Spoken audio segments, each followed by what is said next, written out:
Ashama harka fuune akkam jirtu daawwattoota keenya oduu qubee isinitti himnaa oduu waliin ana Addisuu Muluuti.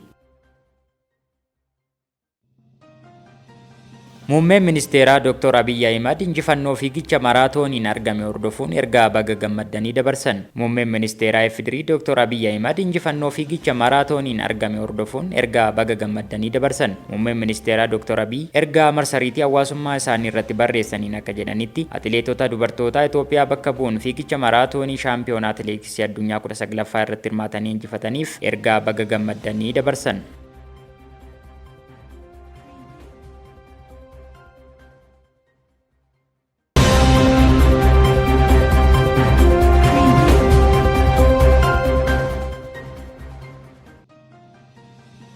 Obbo Araggaa Kabbadaa pirezidaantii naannoo Amaaraa ta'uun muudaman. Manni maree naannoo Amaaraa yaa'ii ariifachiisaa guyyaa kaleessaa gaggeesseen haala nageenyaa naannichaa irratti mari'ate. Haaluma kanaan gaaffii aangoo gadi lakkisuu pirezidaantii duraanii naannichaa Dr. Yilqaal Kaffaalee fudhachuun Obbo Araggaa Kabbadaa pirezidaantii naannichaa taasisuun muuduu isaanii dhaabbanni televezyiinii naannichaa beeksise.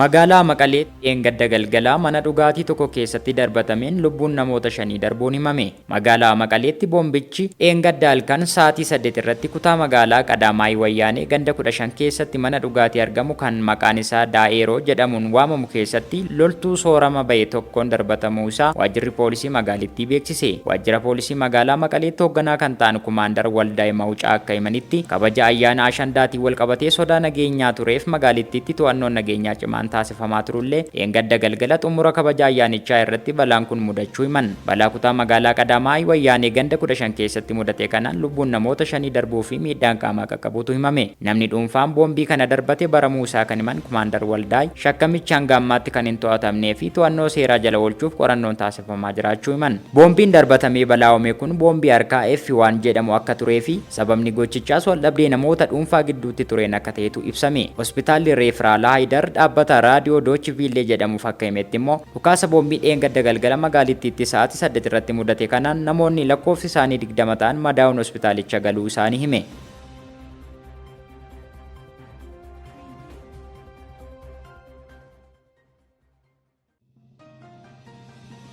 Odeeffannoo ispoortii sa'aatii kanaaf qabanneen immoo fiigicha maraatoonii dubartootaan Itoophiyaan madaaliyaa warqee fi meetii argatte. Dorgommii maraatoonii dubartootaa Buudaapeestitti gaggeeffameen atileetonni dubaraa Itoophiyaa morkii cimaa taasisaa kan turan yoo ta'u, dorgommii kanaan atileet Amaanee Bariisoo fi Gootitoom Gabrasillaasee sadarkaa 1ffaa fi 2ffaa ba'uun madaaliyaa warqee fi meetii kan argamsiisan yoo ta'u, dorgommii kanaan atileetiin lammii Morookoo sadarkaa 3ffaa ba'uun xumurtee jirti.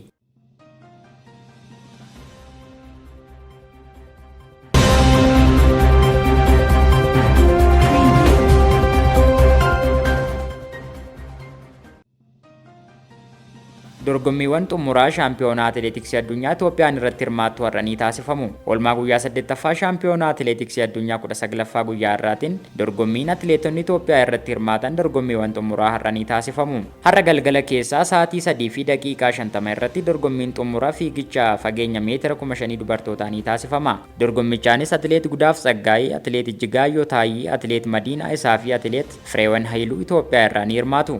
Atileet Gudaaf Tsaggaayee dorgommii xumura meetira 10,000 dubartootaan meedaaliyaa warqee akkasumas atileet Ijjigaayyoo meedaaliyaa naasaa argachuun isaanii ni yaadatama. Haaluma wal fakkaatuun kaleessa galgala gulaalli xumura fiigicha walakkaa meetira 800 dubartootaan atileet Habtaam Alamuu fi atileet Warqinash Mallasee ramaddii isaanii irraa sadarkaa wal fakkaatu sadarkaa 4ffaa ba'uun xumuraaf osoo hin darbiin hafanii jiru. Shaampiyoonaan kun guyyaa boruu kan xumuramu yoo ta'u, Itoophiyaan dorgommii xumura fiigicha meetira 5,000 dhiirotaan atileet Yoomiif Qajeelchaa, atileet Barrii Waaragaawwii, atileet Hagos Gabrahiyoot hirmaachisuun galgala keessa sa'aatii 3 fi daqiiqaa 10 irratti ni hirmaatti.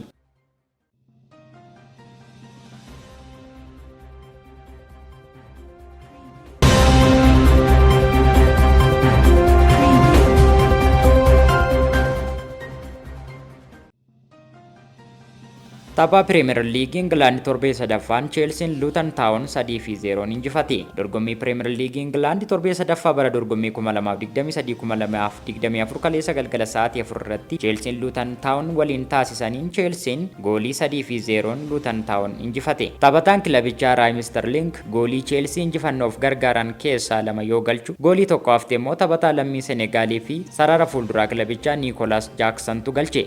Har'a waaree booda sa'aatii 8 walakkaa irraa eegalee Bournemouth Tottenham waliin yoo taphatu, sa'aatii 11 irraa eegalee Arsenal Fulham waliin, Brentford Crystal Palace waliin, Everton Wolves waliin, Manchester United Nottingham Forest waliin ni morkatu. Galgala sa'aatii 1 walakkaa irraa eegalee Brighton West Ham waliin ni taphata. Haaluma kanaan boru waaree booda sa'aatii 10 irraa eegalee Burnley Aston Villa waliin kan taphatu yoo ta'u, Sheffield United fi Manchester City waliin ni taphatu.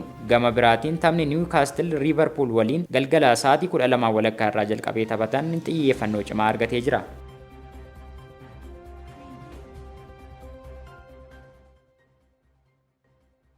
Kabajamoo daawwattoota keenyaa kan daawwataa turtan oduu qubee ture, oduu kan sinitti mi'aan Addisuu Muluutii, qophiilee keenyaaf waliin turtii gaarii.